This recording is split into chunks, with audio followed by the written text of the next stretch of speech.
네, 반갑습니다. 네, 3강째고요. 50페이지 할 차례죠. 시기전변한 세상. 자, 오늘은 2장을 다 할 예정입니다. 이제 2장 첫 번째 제목이 시기 나타낸 아와 법입니다. 2장은 아와 법에 대해서 다시 한 번 더 구체적으로 설명을 하고 있습니다. 1장에서 좀 개략적으로 이야기한 거를 2장에서는 좀 더 상세하게 이야기를 하고 있다. 그렇게 보면 되겠습니다. 요게 유식의 핵심이다. 뭐 그렇게 보면 되겠죠. 아가 뭐고 법이 뭐냐. 요것만 제대로 이해하면 유식의 한 70%는 뭐 이해한다. 그렇게 봐도 됩니다. 자, 50페이지 두 번째 단락 한번 볼까요? 우선 아와 법에 대해 살펴보자. 나라는 놈이 있어 보고 듣고 느끼고 안다고 여긴다. 그리고 그런 나를 둘러싼 여러 모습이 있다고 여긴다. 보통 전자를 아라 하고 후자를 법이라고 한다. 자, 여기 이제 우리가 일반적으로 알고 있는 아와 법. 아는 말 그대로 나. 법은 내가 보고 듣고 느끼는 이 세상. 이게 법이다. 요거는 이제 일반 상식이죠. 자, 이렇게 우리는 아와 법을 알고 있는데 정확하게 아는 뭐고 법이 뭐냐. 이거를 좀 정확하게 알아보자 하는 게 이제 오늘 우리가 할 겁니다. 뭐 이제 불교는 무아를 이야기한다는 거는 일반 상식이니까 다들 잘 알고 있을 겁니다. 그래서 뭐 나라고 할 만한 게 없다라는 거는 다 이해는 하고 있어요. 이해는 하고 있는데 실생활에서는 나라고 하는 그 생각, 뭐 자의식, 정체성 이런 것들을 털어내기가 힘듭니다. 그죠? 아주 힘들어요.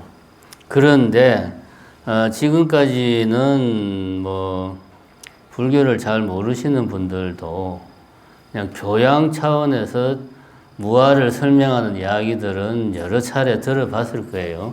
그런 이야기들은 그런 이야기 또 하는 거는 별 의미가 없을 것 같고 뭐 이파리 나냐 뭐 이런 식의 이야기 뭐 물을 마시면 그 물은 언제부터 내가 되느냐, 뭐, 요런 이야기는 뭐 여러 차례 했고, 또 좀 상식에 가까우니까 생략하고, 오늘은 제가 처음 시간에도 말했지만은 좀 내과학적인 측면에서 나라고 하는 것을 어떻게 규정을 하고 있나. 그런 것부터 먼저 이야기를 시작을 해 봅시다. 자, 여기 보면 이제 가짜손 실험이라는 거예요. 일단 한번 봐보세요. 소리가 납니까? 우리가 느끼는 감각을 어떻게 인지를 하고 있는지, 신체가 직접 느끼는 건지 아니면 뇌의 신호에 의해서 조정이 되는 건지에 대해서 한번 알아볼 건데, 그러기 위해서는 우리가 필요한 게 바로 이거예요. 가짜손. 이 가짜손이 선생님의 오른손이 될 거예요. 이 붓을 준비를 해서 내가 느끼는 감각이 마치 공손이 느끼는 감각처럼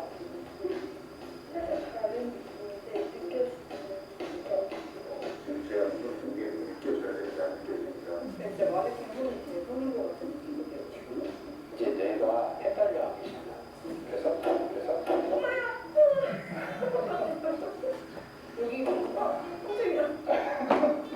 그때 참가하셨던 여러분들이 정말 내 손처럼 너무 아픔도 느끼시고 전혀 다른 것들 좀 계시기는 했었습니다.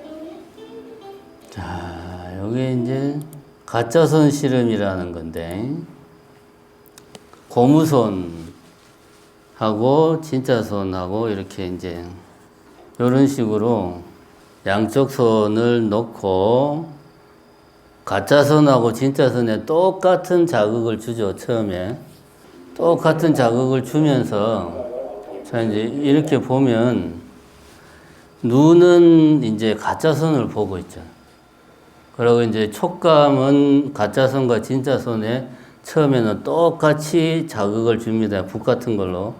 그렇게 하다가 나중에는 가짜손에만 붓으로 터치를 해요. 그러면 어느 시점에서부터인가 사람의 뇌가 고무손을 진짜 손으로 착각을 하는 게 아니고 진짜 손으로 인식을 해요. 눈으로 보고 촉각이 자기 뇌로 들어오니까 보는 정보와 촉감으로 들어온 정보를 종합을 해가지고 이건 나의 팔이야 라고 내가 판단을 하는 거죠. 그래서 물론 다 그런 건 아니고 사람은 다 다르니까. 그래서 고무손인 걸 아는데 뻔히 누가 봐도 고무손인 걸 알죠. 아는데 자기 손 같은 느낌이 드니까 기분이 이상한 거예요, 이제. 고무손이 느끼는 감각처럼. 그죠? 그래서 이제 어떤 사람은 고무손인데 내 손처럼 느껴진다 하는 사람도 있고, 이 사람처럼 눈으로 보니까 이게 내 손처럼 느껴져야 되는데 좀 이상하다 뭐 그러기도 하지만, 포인트는 뭐냐, 뻔히 아는 이게 가짜 손이라는 걸 아는데 내 뇌는 이거를 진짜 손으로 어느 순간부터 판단을 한다는 거예요. 중요한 거는 이제 요거죠. 요게 이제 유명한 가짜 손 실험인데, 이런 걸 왜 하냐 하면, 이제 우리 머릿속에서 나라고 하는 무엇이 어떻게 형성되는가, 결국은 여러 가지 요소들을 내가 종합을 해가지고 나라고 하는 일종의 개념을 만들어내는 거죠. 그래서 이게 나야 라고 생각을 하는 거죠. 어떤 요소들을 종합을 하느냐. 가장 근본적인 것은 두 가지가 있어요. 첫 번째는 이제 서사적인 나라고 해가지고, 우리가 보통 나라고 생각하는 것은 나의 히스토리가 있어. 나는 몇 살 때는 뭘 했고, 어느 초등학교를 다녔고, 몇 년도에는 어디에서 살았고, 한 달 전에 나한테 무슨 일이 있었고, 이렇게 내 머릿속에는 말하자면은 나의 자서전이 쫙 내 머릿속에 기록이 되어 있어요. 한 권의 책 속에 이게 일관되게 쫙 기록이 되어 있는 거죠. 그래서 우리가 사람이 12년이 지나면 육체의 모든 세포가 다 바뀐다고 하지만, 머릿속에 기록되어 있는 나의 자서전은 하나의 동일인에 대한 기록이 쫙 역사적으로 일관되게 척척척 쌓여 있는 거야. 이거는 한 사람의 기록이니까 이거는 나의 기록이야. 이게 모여가지고 이것은 나의 이야기야. 서사적인 나가 일단은 형성이 돼요. 이게 제일 중요합니다. 우리가 흔히 알고 있는 나라고 하는 것의 가장 큰 부분은 이거죠. 어제의 나, 1년 전의 나, 10년 전의 나. 그 나가 비록 외모도 달라지고 건강 상태도 달라지고 성격도 달라지고 하지만, 나는 여전히 나라는 생각을 내가 하는 이유는 그런 서사적인 일관성이 내한테 있는 거지. 어릴 때부터 지금까지. 말하자면 나에 대한 일관된 기억을 가지고 있는 거예요. 여러분들이 이 중에 공각기동대라는 영화가 있어요. 보신 분? 자, 이 공각기동대는 한마디로 말하자면은 20세기 SF 영화의 일종의 교과서 같은, 20세기에 나온 모든 SF 영화는 공각기동대가 기본적인 틀을 만들었다고 봐도 과언이 아닙니다. 근데 이 공각기동대가 하는 이야기가 다른 게 없어요. 로봇이 있는데 이 로봇이 자아를 가질 수 있는가? 이제 요런, 결국 철학적으로 나는 누구인가 하는 문제에 대해서 그것을 이제 만화로 표현한 거죠. 그게 상당히 사람들이 어렵다고 하는데, 따지고 보면 그렇게 어려운 영화도 아닙니다. 거기에서 이런 이야기가 나와요. 프로젝트 2501이라고 하는 프로그램이 어떤 자아를 가지면서 망명을 신청을 해. 그래서 사람들이 그럼 너는 프로그램인데 인간도 아닌데 네가 무슨 자격으로 망명을 신청하냐 라고 이야기를 하니까 이 프로젝트 250일이 그런 말을 해요. 인간들은 기억 장치를 외부에 기억을 할 수 있게 된 그 순간부터 어떤 그 자아를 가진 기계, 로봇이 등장하게 될 것이라는 것을 이미 알았어야 됐다 라는 이야기를 해요. 그 이야기가 이 이야기입니다.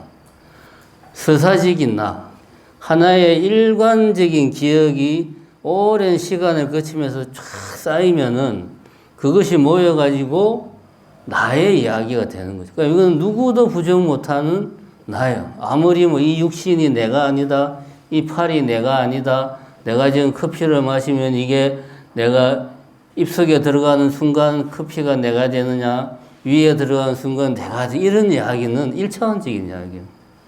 이런 서사적인 나는 이 정도로 깨지지가 않아요. 그죠? 여러분들 자신을 생각해 보십시오. 평생을 살아온 나의 히스토리가 있단 말이에요. 이게 서사적인 나. 근데 이것만 있으면 안 돼. 서사적인 나와 더불어서 나는 여기에 있고 보살님은 거기 있잖아요. 서로 있는 위치가 다르잖아요. 이거는 이제 체화된 나. 이 시공간에서 지금 이 좌표에 딱 있는 이것이 나다 라고 하는 체화된 나. 지금 여기에 있는 이것을 나라고 하는 이 육체가 나라고 하는 그 생각과 서사적인 나, 그리고 아까 이야기했듯이 내라고 하는 놈이 느끼는 모든 감각 정보들, 보고 듣고 맛보고 냄새 맡고 하는 이런 감각 정보를 종합해서 이런 감각 정보를 느끼는 그 뭔가가 나야 라고 하는 생각. 근데 이 중에서 중요한 거는 우리가 감각 정보에는 외부에 대해서 인지하는 것도 있지만 우리 내부를 인지하는 것도 있잖아요. 예를 들면 나는 지금 숨이 차. 나는 숨이 차인데 여러분들은 모르잖아요. 이거는 내만 아는 거죠. 내부 감각이죠. 내지는 배가 고프다. 지금 내가 배가 고픈 이 느낌은 나만 아는 거죠. 이거는 누가 뭐라고 해도 구별이 되잖아요. 내가 지금 배가 고픈데 보살님이 내가 느끼는 배가 고픈 요 느낌을 똑같이 느낄 수 없잖아요. 그죠? 내부 감각은 너무나 확연하게 나와 나 아닌 것을 구별을 시켜줘요.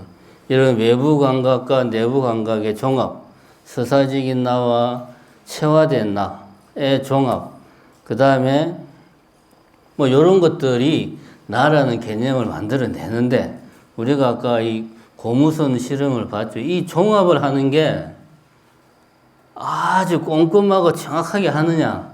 그게 아니라는 거지. 대충 한다는 거예요. 대충.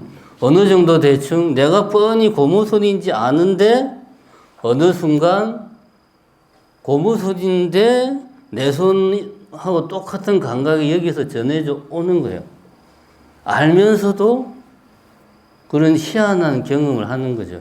그 정도로 나라는 어떤 통합된 개념이라는 게 사실은 좀 상당히 느슨하게 종합되어 있다. 요렇게 우리가 이해를 할 수가 있습니다. 요거 우리가 이제 일반적으로 느끼는 나라고 하는 것이 사실은 여러 가지 요소들을 내가 느슨하게 종합을 해가지고 나라고 하는 개념을 만들어내는 거예요. 그리고 요것을 아주 공고하게 만드는 게 이제 우리가 유식에서 말하는 칠식이 하는 일이 그거죠. 외부의 대상을 보고 듣고 느낄 때 나라고 하는 그 개념이 꼭 따라 붙어가지고 이걸 이제 왜곡을 시키고 변화를 시키고 하면서 더욱더 나라고 하는 개념을 더 강하게 만드는 거지.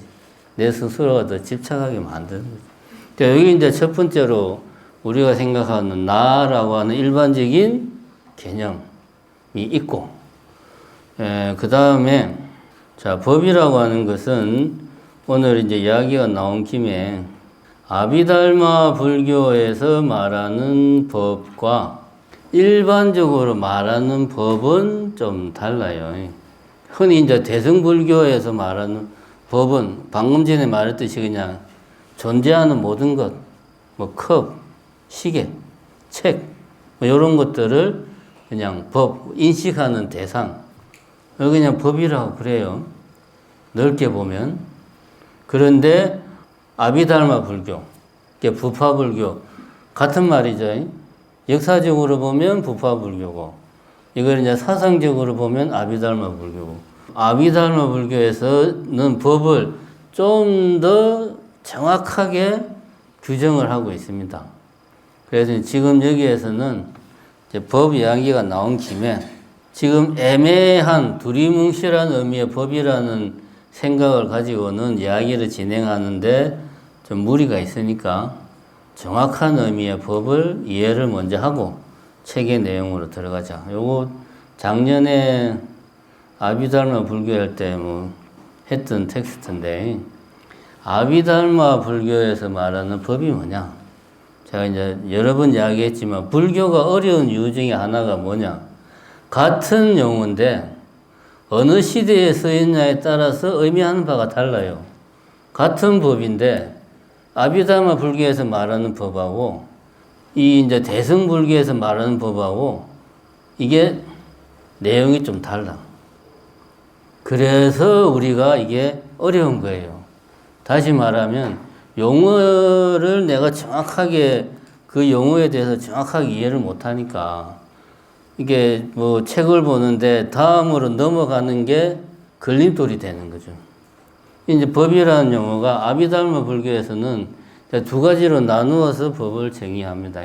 자상과 공상.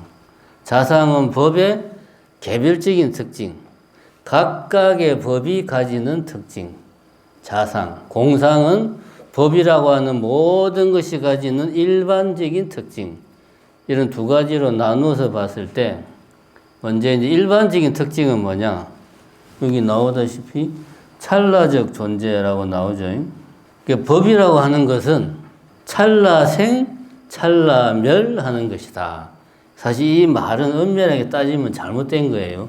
찰나적 존재라는 표현은 엄밀하게 따지면 잘못된 건데 그냥 편하자고 쓴 겁니다. 그러니까 찰나생, 찰나멸하는 것이 모든 법의 공통된 특징이다. 첫 번째, 이런 거를 공상이라고 그래요. 함께 공자를 써가지고.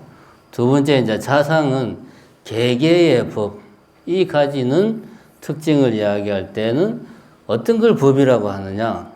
고유한 성질을 가진 것. 여기 이제 보면은 51페이지에 네 번째 줄에 그런 말이 나옵니다. 법이란 그것이라고 할 수 있는 어떤 특성이 있어서 그 특성을 통해 우리는 그것이 무엇임을 안다. 이 말이 무슨 말이냐? 법은 자성이 있는 것, 그것을 그것답게 하는 그 무엇, 뭐 그게 법이다. 그거 이제 자성이다. 그렇게 말을 합니다. 고유성질.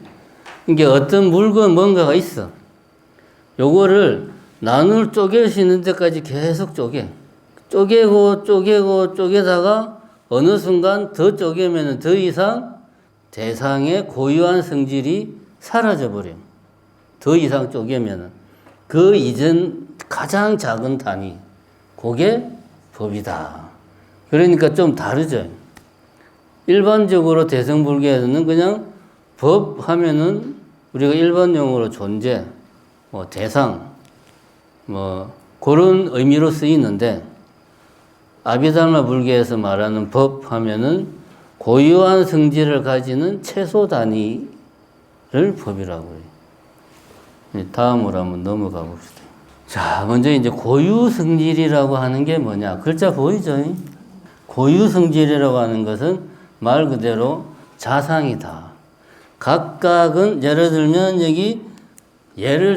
이 건전지를 더 이상 쪼갤 수 없다고 가정했을 때 사실은 나눌 수 있죠. 여기 뭐 스탠드 있고 뭐 요 안에 들어가면 뭐 흑연 같은 것도 있고 더 나눌 수 있지만 더 쪼갤 수 없다고 했을 때 이것이 건전지다. 이것을 더 이상 쪼갤 수 없다. 그럼 이거를 건전지를 건전지답게 하는 그 어떤 성질이 여기서 더 쪼개면 사라진다 이거야. 그럼 요게 일종의 이제 건전지라는 법이 되는 거예요. 근데 이런 건전지와 시계 이런 것들이 막 모여가지고 예를 들어서 이런저런 것들이 모여서 노트북을 만들었다. 이거는 법이 아니죠. 법들이 최소 단위인 법들이 모여서 만들어낸 거니까. 그러니까 법이라고 하는 것은 고유 성질을 가지는 최소 단위. 더 이상 쪼갤 수 없는 것. 쪼갤 수는 있는데 쪼개면은 고유한 성질이 사라져 버리는 거예요. 그게 법입니다. 그 이야기가 두 번째 나오죠. 구경법이라는 표현이 아비달마 불교에서는 이 말입니다. 더 이상 쪼갤 수 없는 최소 단위를 아비달마 불교에서는 구경법이다. 이런 표현을 씁니다. 법이라는 것은 더 이상 쪼갤 수 없는 최소 단위. 못 쪼갠다는 게 아니고 쪼개면은 이 건전지의 성질이 사라져 버리는 거예요. 더 이상 건전지가 아니게 되는 거지. 예를 들면은 여기 이제 시계가 있는데 시계를 분해를 막 했어. 플라스틱, 바늘, 스테인판, 숫자 이런 것들로 분해가 되잖아요. 이렇게 쫙 흩어져 있으면 이걸 우리는 더 이상 시계라고 부르지 않잖아요. 모아놨을 때 시계가 된단 말이에요. 이렇게 예를 들자면 이거는 이제 나눌 수 있으니까 법은 아닌데 아비달마 불교에서 법은 더 이상 분해할 수 없는 고유 성질이 깨지지 않는 최소 단위. 그것이 법이다. 그럼 법에 반대되는 개념이 뭐냐? 그건 개념이다. 여기 이제 요걸 이제 우리가 이해를 해야 돼요. 일반적으로 대乘불교에서는 법도 법이고 개념도 법이에요. 이런 대상, 인식 대상은 다 법이라고 하니까. 이런 예를 들면 시계가 있다. 이거는 더 쪼갤 수 있어요. 그러면 아까 말했듯이 숫자판, 뭐 바늘, 플라스틱 여러 가지로 나눌 수가 있죠.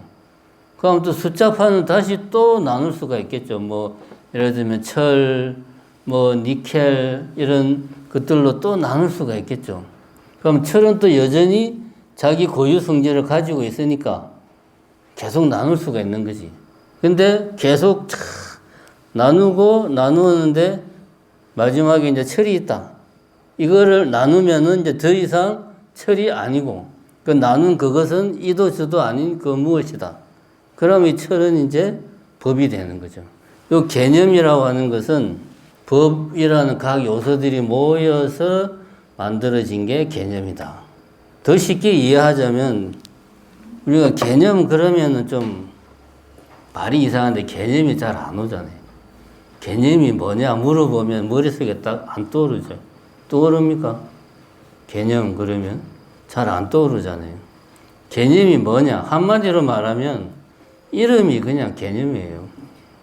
이게 무슨 말이냐? 이게 뭡니까 이게? 시계입니다. 시계인데 이런 시계도 있고 저 뒤에 있는 저것도 뭐예요? 저것도 시계잖아요. 요건 뭡니까? 요것도 다 시계죠. 다 다르잖아. 근데 우리는 이걸 다 시계라고 그래요. 희한하죠. 분명히 다른데 똑같은 뭐 예를 들면 똑같은 손목시계라도 까만 것도 있고 흰 것도 있고 새 것도 있고 낡은 것도 있고 쇠로 만든 것도 있고 뭐 플라스틱으로 만든 것도 있고 엄청나게 다양하고 이 세상에 똑같은 시계는 하나도 없죠. 근데 우리는 그런 걸 다 뭐라고 그래? 시계. 우리 머릿속에 시계는 몇 개가 들어가 있죠? 이게 내가 실제로 보는 모든 시계들이 내 머릿속에 다 들어가 있어요. 안 그렇죠? 시계라는 이름만 들어가 있어요. 그럼 이름이라는 게 뭐냐? 붕어를 찍어내는 붕어빵 틀이다. 이렇게 생각하면 돼요. 내 머릿속에는 이 시계가 통째로 있는, 시계의 이미지가 있는 게 아니고, 시계라는 이름, 그 시계라는 걸 찍어내는 틀만 있어요. 그래서 뭔가를 봤을 때 내 머릿속에 있는 막 여러 가지 틀이 있어. 시계, 건전지, 마우스, 책, 많은 틀이 있는데 그 중에 요놈이 딱 들어맞는 게 뭐냐? 시계라는 틀에 맞네. 그럼 이것의 개념은 뭐다? 근데 우리가 이것의 개념은 시계다라고 말 안 하죠. 평상시에는. 이것의 이름이 뭐다? 그러니까 개념은 뭐다? 이름이 개념입니다. 개념이란 말을 어렵게, 그거는 개념이 너무 어려워. 이거는 이름을 하나 만들어내는데, 이름이 담고 있는 의미가 많을 때, 예를 들면 뭐 자유가 뭡니까? 잘 안 떠오르잖아, 그죠? 왜냐하면 자유라는 이름이 담고 있는 거는 뭐가 많아. 또 애매모호해. 근데 시계는 안 그렇잖아요. 시간을 재는 것. 분명하니까 그냥 3살 먹은 애들도 시계가 뭔지 아는데 60살 먹은 어른도 자유에 대해서 이야기해 보라고 하면 다 중구난방으로 이야기하죠. 개념은 이름이다. 우리 머릿속에 있는 것은 이름이다. 이름이라는 것은 일종의 틀이다. 이렇게 정리하면 아주 간단합니다. 그럼 법이라고 하는 것은 뭐냐? 그 개념이라고 하는 게 이거는 시계라는 개념인데 이 시계라는 개념도 또 나눌 수가 있는 거지. 나누어지더라는 거지. 막 나눴을 때 더 이상 나눌 수 없는 최소 단위가 있더라. 그게 법이라는 거예요. 그래서 뭐 5위 82법, 뭐 5위 100법 그런 게 82가지다. 어떤 경우는 뭐 100가지다. 라고 그렇게 이야기를 하는 거예요. 만약에 법이라고 하는 게 이 세상에 존재하는 모든 것이라면은 뭐 이 세상에 존재하는 모든 게 82개다. 말도 안 되잖아요. 100개다. 말도 안 되잖아. 그래서 법이라고 하는 것은 더 이상 고유한 성질을 가지면서 나눌 수 없는 최소 단위. 이게 법이다. 법에 반대되는 개념은 개념이다. 개념은 이름이다. 이름은 다시 말하자면 틀이다. 요거 일단 이해가 잘 안 되더라도 일단 외우세요. 외우고 집에 가서 혼자 곰곰이 생각해 보십시오. 그 다음에 찰나라고 하는 것은 공통적인 특징이라고 그랬죠. 모든 법이 가지는 공통적인 특징이 찰나다. 찰나라고 하는 것은 두 번째, 법이 고유한 성질을 드러내고 소멸할 때 걸리는 최소의 시간. 이게 하나의 법이 있을 때, 뭐 예를 들면은 뭐 색이다. 뭐 이런 내지는 뭐 촉이다. 하나의 법이 있을 때, 이 법이 자신의 고유 성질을 나타내는 최소의 시간. 그게 찰나다. 그래서 달리 표현하면 무상의 최소 단위가 법이다. 그러니까 초기 불교에서는 무상의 최소 단위라는 게 없었어요. 근데 이제 부파 불교로 넘어가면서 야, 이 무상에도 최소 단위가 있지 않을까? 그거에 대해서 이름을 부여하자. 해서 그거를 이제 찰나 변화한다. 라고 해서 무상에도 최소 단위를 부여해서 찰나라고 이름을 준 겁니다. 근데 중요한 것은 이 찰나는 그 찰나 동안은 고유한 성질이 유지되는 거예요. 그 찰나를 또 쪼갤 수 있냐 없냐 그 문제가 아니에요. 쪼갤 수는 있는데 쪼개면은 고유 성질이 어떻게 된다? 사라진다. 그래서 찰나는 일어나 몸은 무너짐으로 구성된다. 이걸 이제 찰나를 나누었을 때는 뭐라고 그럽니까? 그 아찰나라고 그래. 아찰나. 아시아 할 때 아자를 써가지고. 이 찰나라고 하는 것은 끊임없이 앞 찰나가 멸하면 다음 찰나가 뒤따라서 일어난다. 라고 이야기를 합니다. 자, 그래서 이제 법은 자상과 공상을 가진다. 이 이야기했고, 자상은 고유 성질이다. 이 이야기를 했습니다. 그러니까 더 이상 나눌 수 없는 고유 성질을 유지하는 최소 단위. 이게 법이다. 시간적으로는 찰나의 시간 동안 고유 성질이 유지가 된다. 요거는 모든 법에 공통되는 거다. 그래서 대성이나 일반적으로 우리가 말할 때 법은 그냥 존재하는 모든 것, 다시 말하면 개념까지 다 포함하는 건데, 아비달마 불교에서 정확하게 말할 때는 고유 성질을 가지는 최소 단위다. 요거를 명심할 필요가 있습니다. 그래가지고 보면은 예를 들면 일체법, 모든 법은 아비달마 불교는 82가지로 나누는데, 뭐 마음도 하나의 법이에요. 마음의 고유 성질은 안다. 이게 마음의 고유 성질이에요.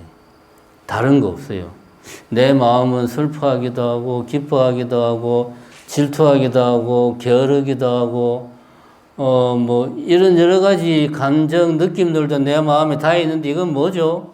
아비달마 불교에서는 그거는 마음이 아니고 마음 부수, 마음이 일어날 때 부수적으로, 이 부수라는 말이 그거예요. 마음이 일어날 때 부수적으로 같이 오는 거야. 마음은 아닌데 마음과 같이 다니는 거야. 말이 안 되죠. 마음은 아닌데 항상 마음과 같이 다니고 그게 마음이지. 근데 왜 이렇게 할 수밖에 없느냐? 처음에 마음은 아는 작용, 요거로만 딱 한정을 했잖아요.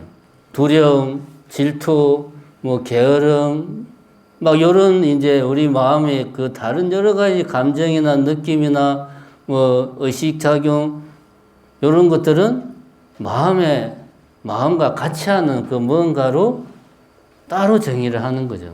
사실은 마음인데, 아비달마 불교에서 이렇게 정의를 한다는 겁니다. 그래서 이제 뭐 마음 부서 같은 경우에 다른 것과 같아지는 것은 항상 마음이 일어날 때는 무조건 같이 따라다니는 것, 마음과 같이. 그게 사실은 마음인데, 아비달마 불교에서 마음은 아는 것으로 딱 정의를 해버리니까 다른 마음의 작용들은 다른 걸로 이제 정의를 할 수밖에 없죠. 예를 들면 어떤 게 있느냐, 우리가 이제 육식할 때 이야기하겠지만 뭐 촉, 자기, 수, 상, 사, 막 이런 것들, 마음이 일어날 때 항상 같이 일어나는 것, 이런 것들이 이제 뭐 다른 것과 같아지는. 해로운 것들은 뭐 해태심, 게으른 마음, 뭐 이런 거. 아름다운 것들은 뭐 정진, 뭐 믿음, 뭐 이런 거. 물질은 우리가 이제 뭐 잘 알다시피 뭐 지수화풍 4대, 뭐 안이비설신, 색성향 미촉, 이런 것들이 이제 물질. 요렇게 아비달마 불교에서는 법을 이야기합니다. 이렇게 이제 법을 이해를 하고 나면 우리가 개념에 대해서 정확하게 이해를 하게 돼요. 개념이라는 것은 법이 모여서 만들어진 것이다. 이름이 개념이다. 이름이란 우리 머릿속에 들어있는 어떤 틀이다. 그렇게 이해를 하면 됩니다. 우리가 전 시간까지는 그냥 요 그림 우리 맨날 보는 거잖아요. 그냥 이렇게 그냥 뭐 기억 이미지라고만 이야기했는데 요 기억 이미지의 많은 부분이 이름이죠. 그 외에 다른 거는 이제 연관 기억해가지고 이름은 이름인데 컵은 컵인데 내가 작년에 그녀와 호텔 레스토랑에서 커피를 마실 때 나왔던 그 멋있는 그 컵, 이거는 이제 연관 기억이죠. 그 컵은 그녀, 호텔, 레스토랑, 그 분위기, 음악 다 같이 연관되어서 그 컵이 머릿속에 기억되어 있는 거고, 일반적인 컵은 하나의 틀로서 이제 들어가 있는 거죠. 자, 여기까지는 이해가 됐죠. 그래서 우리가 아비달마 불교식으로 법을 이해를 하면 이름이 뭔지 이해를 할 수 있다. 개념이 뭔지 이해할 수 있다. 그렇게 법을 이해를 하고, 우리가 이제 저번 시간까지는 뭐 그냥 마음 밖에 있는 바나나, 뭐 순수한 이미지 이런 식의 표현을 썼는데, 요거 각각에 대해서 정확한 용어를 씁시다. 요거는 이제 서양 철학에서 쓰는 용어. 정확하게 구별하는. 더 엄밀하게 말하면 서양 철학의 최고봉이 뭡니까? 칸트 철학이죠. 모든 서양 철학은 칸트로 흘러 들어가서 칸트에서 다 나왔다고 이야기합니다. 칸트만 알면 서양 철학은 끝입니다. 근데 서양 철학에서 제일 어려운 게 칸트 철학이에요. 근데 칸트 철학이 알고 보면 유식하고 다른 게 별로 없어요. 자, 칸트 철학에서는 자, 용어를 여러분들이 이해를 하면 유식을 이해하는 데 도움이 많이 됩니다. 요 실제로 바나나가 있잖아요. 우리 마음 밖에 바나나가 있어요. 실제 세계에 존재하는 바나나. 이렇게 말하면 맞습니까? 바나나는 뭡니까? 이름이잖아. 그럼 실제 세계에 바나나가 있어요? 이름은 어디에 있죠? 머리에 있잖아. 그럼 실제 세계에 바나나가 있어. 이게 사실은 엄밀하게 따지면 잘못된 표현이에요. 그래서 실제 세계에 또 있다라는 표현도 쓸 수가 없어. 있다라는 말 자체가 인식된 것을 있다라고 말을 하는 거예요. 그러면 실제 세계에 뭔가를 일단은 뭔가 우리가 좀 단어를 이름을 부여해야 말을 할 수 있으니까 칸트는 이것을 물 자체라고 말을 했어요. 좀 쉽게 말하면 그냥 사물. 우리가 일상회화 말로는 잘 안 쓰는데 사물, 물건, 물 자체. 이거는 우리가 뭐라고 말할 수 없죠. 이것이다라고 말할 수 없고 이것이 아니다라고도 말할 수 없어요. 그냥 물 자체. 이것을 물 자체를 마음이 인식을 하려고 해.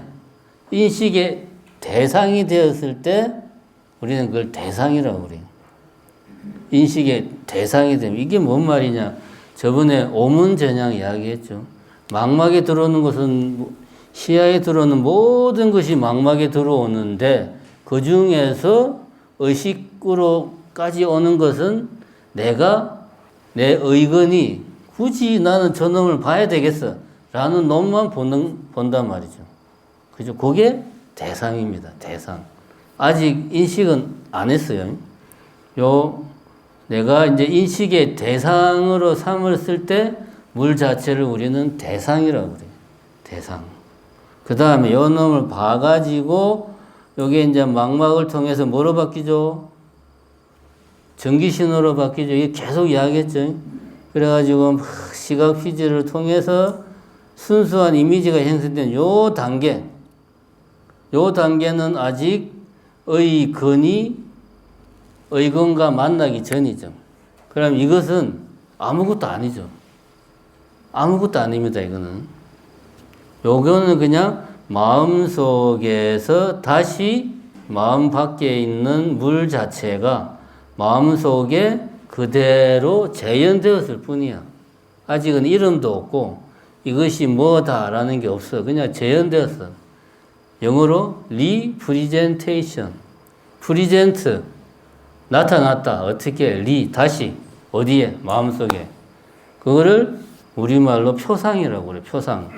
이건 표상이에요. 표상. 이 표상이 의건이 표상을 만나서 이것이 바나나구나라고 의식을 하면 여기에 비로소 바나나라고 하는 하나의 뭔가가 머릿속에 들어오는 거죠. 바나나라고. 이것을 우리는 현상이라고 그래요. 현상. 표상은 의건에 의해서 인식되기 전 마음속에 재현된 것, 그냥 마음속에 나타난 것, 마음속에 나타난 모든 것은 표상. 이것을 내가 의식한 것, 의식해서 바나나구나 하면 요거는 현상. 표상과 현상은 같이 마음속에 있는 건데 표상은 그냥 마음속에 나타난 것. 현상은 의식 속에 그것이 들어온 것. 그래서 바나나구나. 그게 현상. 개념은 이거죠. 이제 기억 이미지는 여러 가지가 있는데 그 중에 하나가 개념이죠. 이름, 틀. 그래서 요 틀과 요 표상이 만나서 이거는 바나나라는 틀하고 맞네. 그래서 현상으로 구현됐을 때 바나나구나. 맛있겠다. 먹어야지. 이게 이제 의식화되는 거죠. 제가 지금까지 몇 가지 이야기했습니까? 물 자체, 대상, 표상, 개념, 현상. 여러 가지 이야기 했죠. 자, 그러면 지금부터 연습 문제. 자, 김춘수의 꽃이라는 시가 있습니다. 잘 알죠? 아이고. 자, 방금 전에 이야기한 내용을 머릿속에 염두에 두고 이 시를 다시 보니까 아, 이게 무슨 이야기인가 좀 새롭게 와닿지요. 이건 결코 문학적인 시가 아니죠. 상당히 철학적인 시입니다. 자, 첫 번째, 내가 그의 이름을 불러주기 전에는 그는 다만 하나의 몸짓에 지나지 않았다. 아까 우리가 이제 바나나 이야기 했을 때, 자, 내가 이걸 보고 바나나라고 하기 전에는 이거는 그냥 물 자체였다. 그런 말이지, 이게. 그죠? 그냥 물 자체였다. 내가 바나나라고 이름을 부여하기 전에는. 근데 내가 이것을 바나나라고 이름을 부여했을 때 이것은 내 의식에 들어와서 맛있는 바나나, 아름다운 바나나, 먹고 싶어요. 뭐 이런저런 바나나와 연관된 나의 의지나 생각들이 막 이어지는 거지. 나에게로 와서, 이제 나에게로 와서 꽃이 되었다. 내가 이름을 바나나라고 하는 순간 바나나가 된 거지. 그전에는 그냥 사물이었는데 바나나. 좀 뭔가 낭만적으로 꽃이라니까 꽃이 된 거야. 이 시를 보면, 아, 우리가 이름을 부른다는 것은, 다시 말하면은 뭔가를 인식한다는 것은 그것에 대한 이름을 부여하는 것이다. 이름은 개념이다. 이렇게 우리가 이해를 할 수 있습니다. 그럼 이제 지금부터 연습 문제를 그러면 내보겠습니다. 연습 문제. 금강경에서 가장 많이 쓰이는 논법이 뭡니까? A는 A가 아니고 그 이름이 A다. 그럼 똑같이 여기도 적용할 수 있겠죠? 꽃은 꽃이 아니고 그 이름이 A다. 그럼 여기 꽃이 몇 번 등장합니까? 꽃은 꽃이 아니고 그 이름이 꽃이다. 자, 첫 번째 꽃은 뭐고, 두 번째 꽃은 뭐고, 세 번째 꽃은 뭐냐? 아까 얘기했던 물 자체 또는 대상. 이건 뭐라고 그랬죠? 표상. 이거는 현상. 이거는 개념. 이것 중에 첫 번째 꽃은 뭐고, 두 번째 꽃은 뭐고, 세 번째 꽃은 뭐냐? 첫 번째 꽃은 뭐죠? 사물. 두 번째 꽃은 대상. 세 번째 꽃은 현상. 맞습니까? 그럼 다르게 생각하시는 분, 첫 번째 꽃은 뭐죠? 사물. 두 번째 꽃은 현상. 세 번째 꽃은 개념. 일단 세 번째 꽃은 개념이죠. 그 이름이 꽃이다. 그랬으니까 제가 아까 말했죠. 개념은 이름이다. 개념 어렵게 생각할 거 없다. 이름이 개념이다. 세 번째는 그 이름이 꽃이다. 세 번째 꽃은 개념입니다. 그럼 첫 번째와 두 번째인데, 자, 그럼 다시 첫 번째는 뭘까요? 현상. 두 번째는, 첫 번째가 현상이면 이거잖아요. 꽃이라고 내가 의식한 그것은, 그죠?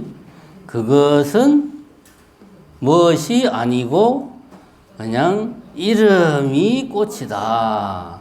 이름이 꽃이다라는 말은 이것이 굳이 이제 설명을 하자면 이 의식화된, 현상화된 꽃이라는 것은 표상과 개념이 합쳐져 가지고 저것은 꽃이구나 라고 내가 이제 의식을 한다는 그런 말이죠. 그래서 이름이 꽃일 뿐이야 라고 이야기를 하는 거죠. 내가 저걸 보고 꽃이라고 말을 할 때 그 꽃이라는 말은 이름이라는 거지. 그건 이름에 불과한 거야. 그 이야기죠. 그럼 첫 번째는 현상, 두 번째는 뭡니까, 그러면? 그럼 지금 현재는 후보는 표상과 물 자체 둘 중 하나인데, 자, 이제 여기서 우리가 일반적으로 우리가 세상을 바라보는 방식에 대한 이야기를 하고 있죠. 우리는 그냥 아무 생각 없이, 아, 이거는 시계야. 이거는 책이야. 여기 책이 있네. 라고 말을 합니다. 여기 노트북이 있네. 노트북이 참 좋네. 이 노트북 누구 거지? 이런 말을 합니다. 그죠? 이런 말을 할 때, 이 노트북이라고 내가 말을 할 때 그 노트북은, 그럼 실제로 여기 있는 그 무엇이냐? 그게 아니라는 말이지. 그러면은 꽃은 꽃이 아니다라는 말은 첫 번째 꽃은 현상. 내 머릿속에 의식화된, 내가 보는 것은 내 머릿속에 의식화된 꽃을 보는 거지 물 자체를 보는 게 아니라는 말이지. 그래서 현상으로서의 꽃은 물 자체로의 꽃이 아니고 그 이름이 꽃일 뿐이다. 이 말을 유식으로 표현하면 뭡니까? 성분을 이야기하는 거죠. 내가 보는 저것은 다 내 마음이 나타난 것이야 라는 말을 금강경에서는 꽃은 꽃이 아니고 그 이름이 꽃일 뿐이야 라고 이야기를 하고 있는 거죠. 자, 정리를 해보면 우리가 여기에 뭐가 있다 라고 말을 할 때 예를 들면 꽃이 있다 라고 말하고 또 실제로 생각을 할 때 그 꽃이라고 하는 그것은 물 자체로서의 그 무엇이 아니고 우리가 현상한, 의식한 것이라는 거죠. 근데 우리는 그것을 물 자체라고 착각을 하는 거지. 내 마음속의 의식인데 내 마음 밖의 실체라고 착각을 한다. 동일시한다. 마음 밖은 내가 인식할 수 있어요, 없어요? 이게 엄청나게 중요합니다. 마음 밖은 내가 인식할 수 있습니까? 없습니까? 내가 인식할 수 있는 것은 오로지 마음 밖에 있는 것이 내 마음 안으로 들어왔을 때만 인식할 수 있죠. 망막을 통해서든 귀를 통해서든 코를 통해서든 피부를 통해서든 어떤 식으로든 내 뇌 속으로 들어와야 인식할 수가 있어요. 그런데 그렇지 않고 마음 밖에 있는 그 무엇이라고도 말할 수 없죠. 그 무엇이라고 말하면 이미 인식을 했으니까. 뭔가를 내가 이름을 참고해서 딱 맞는 이름을 부여를 못했어. 그럴 때 우리는 임시로 뭘 씁니까? 지시대명사를 쓰잖아. 그것, 이것, 저것, 그 시기.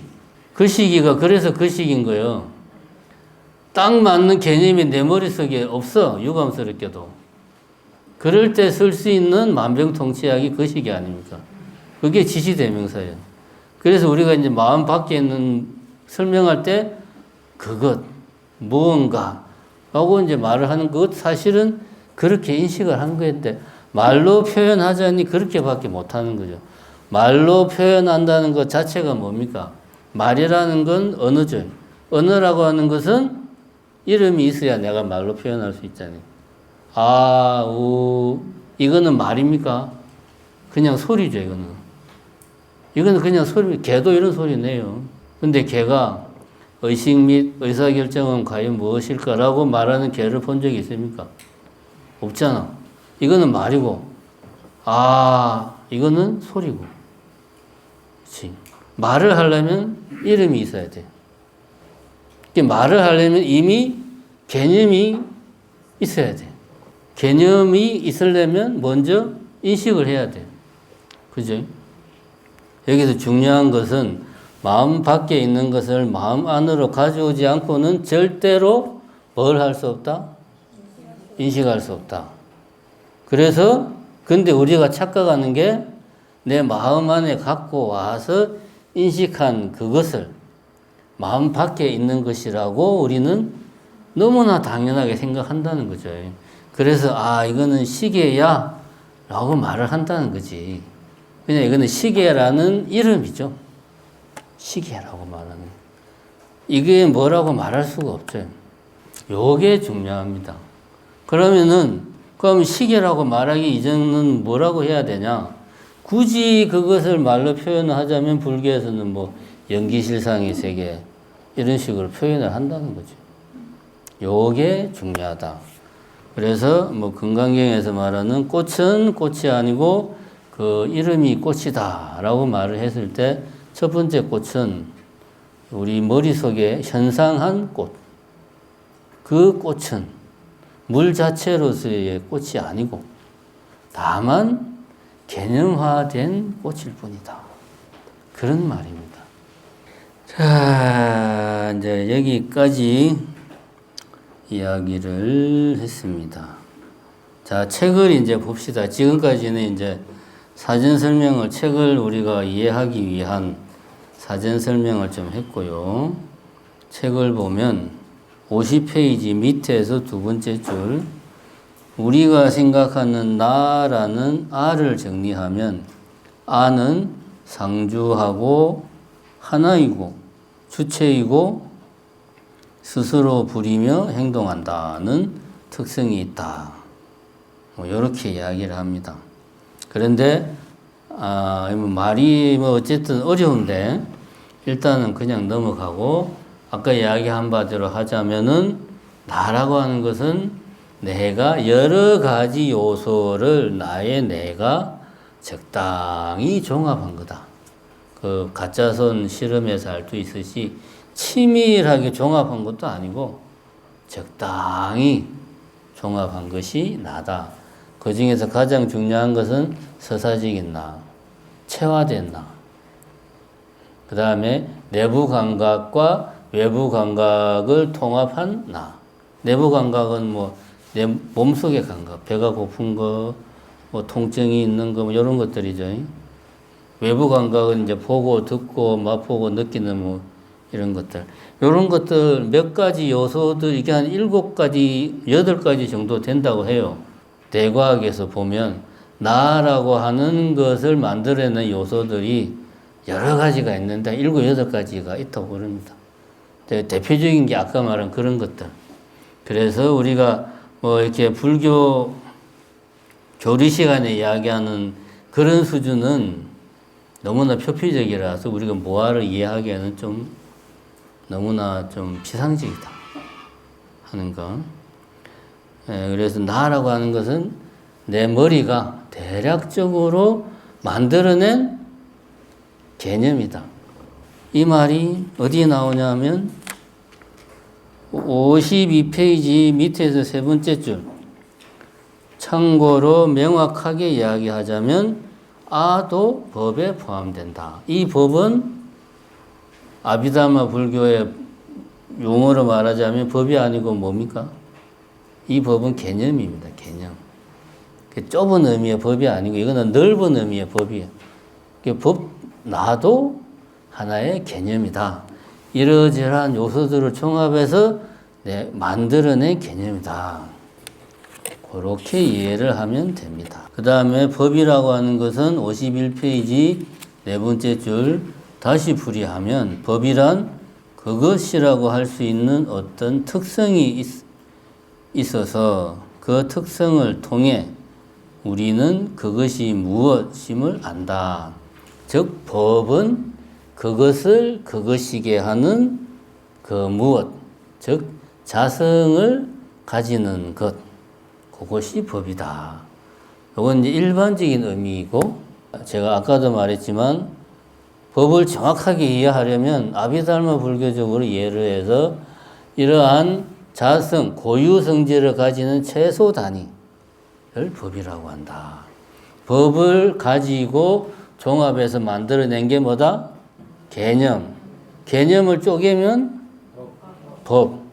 종합이라는 말은 합치는 거고 분석은 쪼개는 거예요. 분석과 종합. 말이 어려운데 간단한 말이에요. 종합하면 합치고 분석하면 나누는 겁니다. 그렇게 이해를 하면 됩니다. 그래서 그 부분 이야기했죠. 법도 52페이지 밑에서 세 번째 줄 아도 법에 포함된다. 정확한 용어를 쓰자면 나라는 것도 개념이다. 개념이라는 말은 수행을 통해서 내가 공하다는 것을 수행을 통해서 아라고 하는 이 개념을 분해를 하는 거예요. 분석을 해가지고 나는 이런 나도 있고 이런 부분도 있고 이런 부분도 있구나.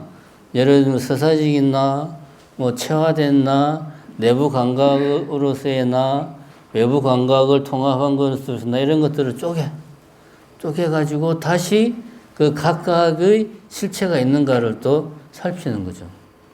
그래서 우리가 4년째 수행에서 4년째 수행이 몸, 신, 수, 심, 법 네 가지를 대상으로 하는 수행이 4년째 수행이잖아요. 그 중에 제일 첫 번째가 신, 몸을 대상으로 하는 수행. 내 몸에서 일어나는 온갖 감각들, 뭐 허리가 아프다, 목이 뻐근하다, 이런 감각들이 이게 나인가, 이런 감각들의 실체가 있는가를 관찰하는 게 이제 4년째 수행이죠. 하면서 이런 감각들의 실체가 없구나라는 것을 깨달아 나가면서 내라고 할 만한 게 없구나라는 걸 깨달아 나가는 게 수행이라는 거죠. 그 다음에 53페이지 아와 법은 시기 그럴듯하게 나타낸 것.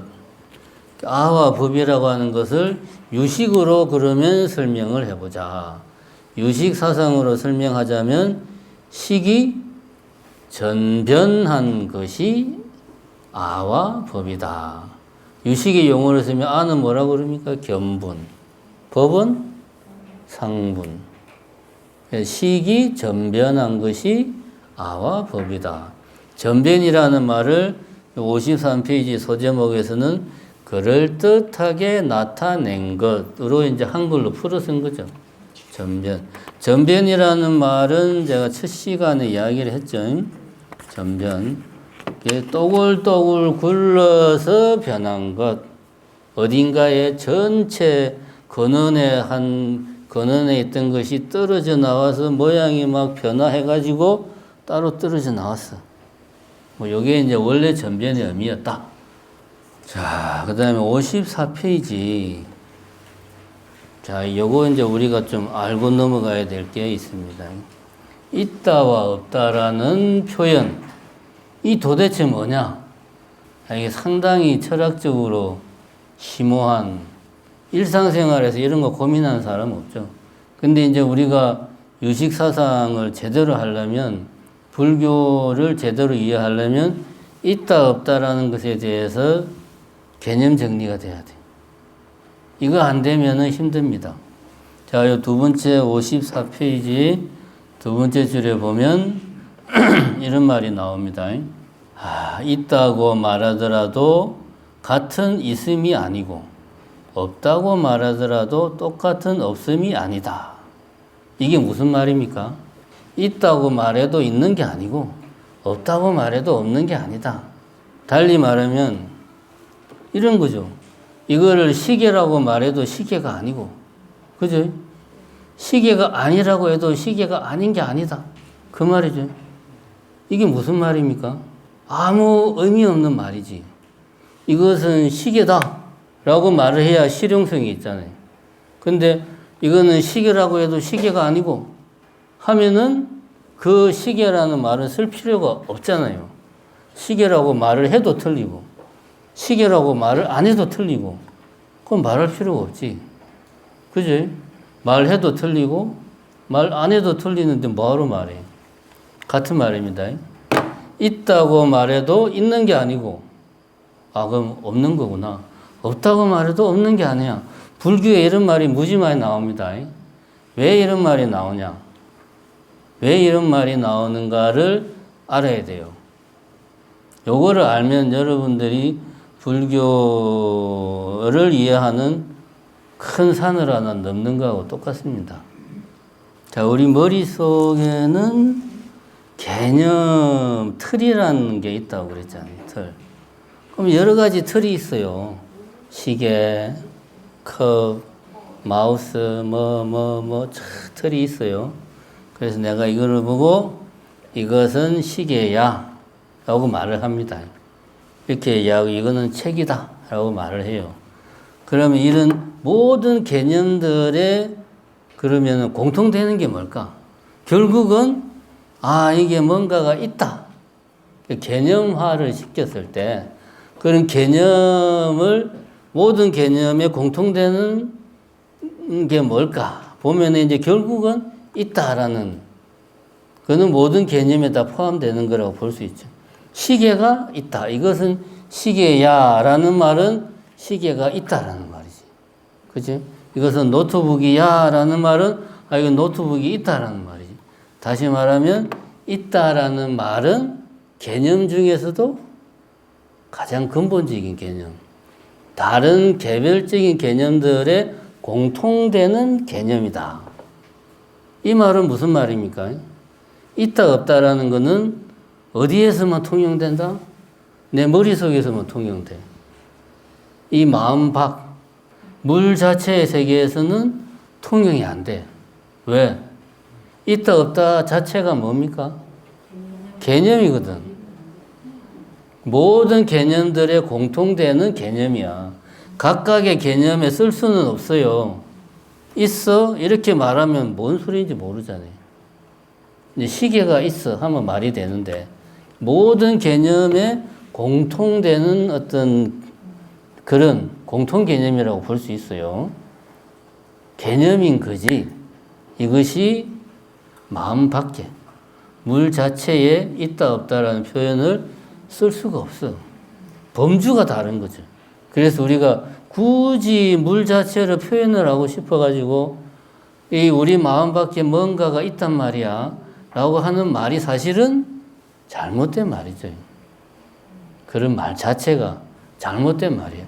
연기실상의 세계는 그렇게 말로 표현할 수가 없어요. 그런데 우리는 어떻게 해서 말로 표현해야 되니까 그렇게 표현하는 거예요. 그래서 있다라고 말을 해도 있는 게 아닌데 없다라고 말을 해도 없는 게 아닌데 이래도 아니고 저래도 아니고 이해가 됩니까? 사실은 모든 문제가 아주 간단해요. 요 그림 하나로 다 끝납니다. 이것이 마음 속에 있는 거냐 마음 밖이냐 속이냐 밖이냐 그것만 정확하게 알면 어려울 게 없어요.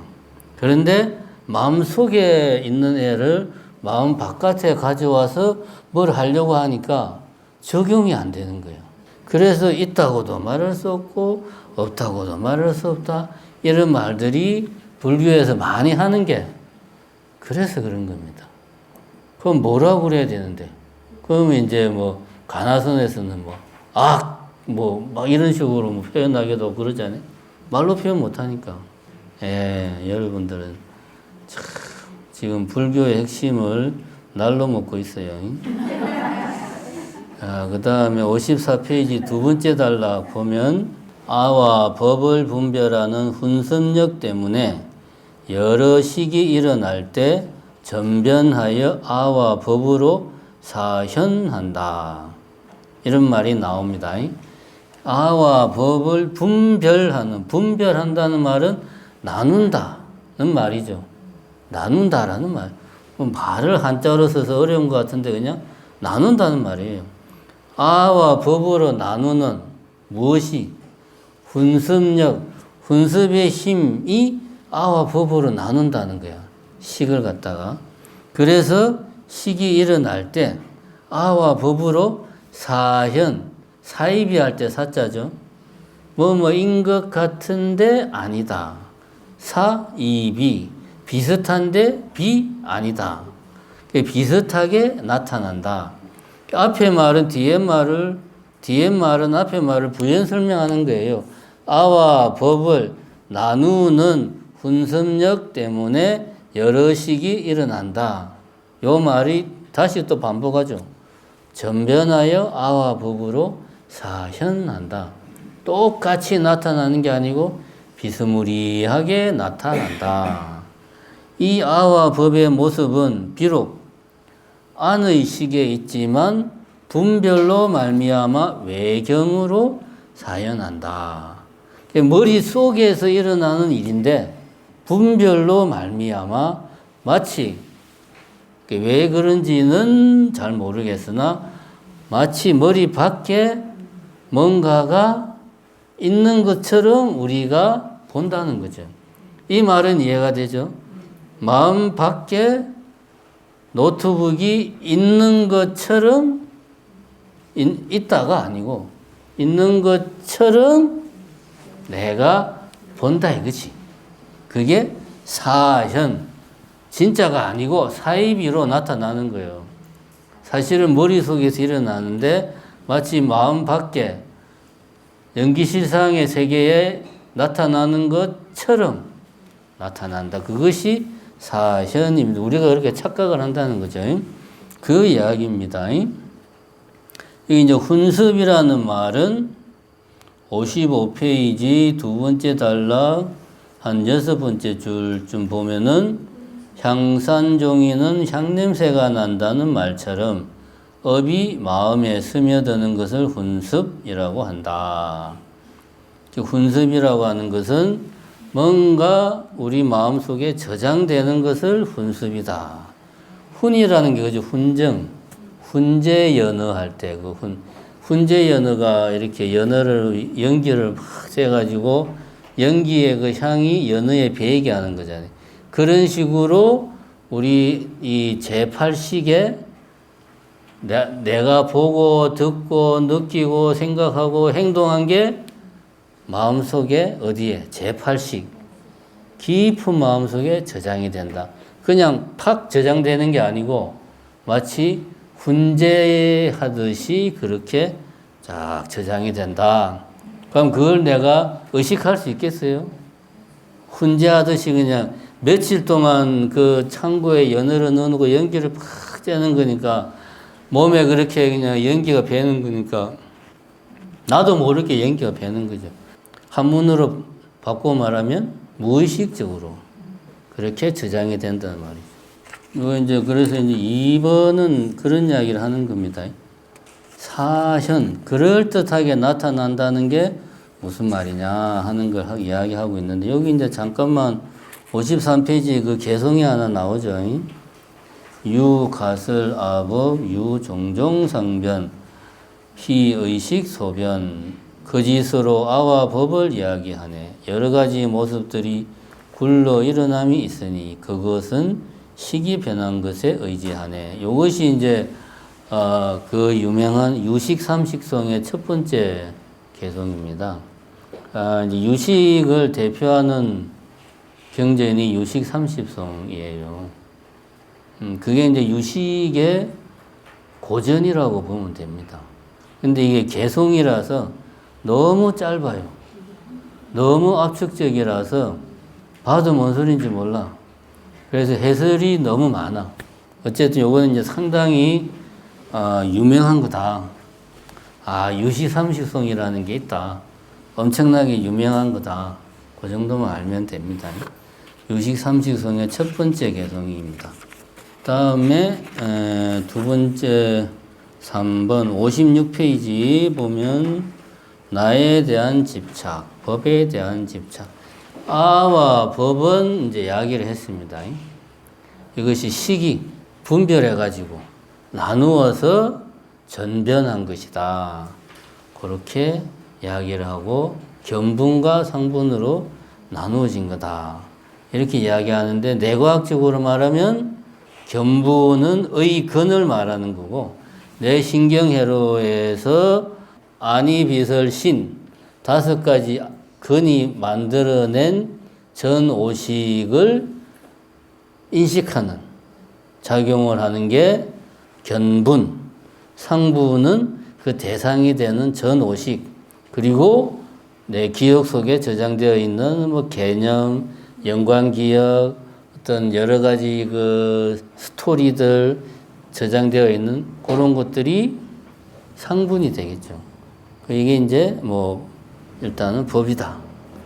그렇게 이야기를 하는데 나에 대해서 집착하고 법에 대해서 집착한다는 게 무슨 말이냐. 우리가 흔히 말하는 집착이라고 하는 말은 말 그대로 그거를 꽉 붙들고 놓지 못하고 뭐 중독되고 그게 아니면은 안 되고 그런 의미인데 이 정도로 강렬한 우리가 의식할 정도로 강렬하면 우리가 그거를 깰 수도 있죠. 아, 이게 심한 문제구나. 심각하구나. 근데 그 정도로 우리가 의식할 정도면 이미 우리가 문제의식을 느껴서 다 도인이 됐겠지만 우리가 그거를 문제의식을 느끼지 못할 정도로 마음 깊은 곳에 집착이 작용을 하고 있다. 그 이제 보면 56페이지 밑에서 네 번째 줄 보면 수많은 세월 동안 자연스럽고 당연하게 여겼던 생각들. 이것이 집착이다. 원래 그런 거야, 그냥.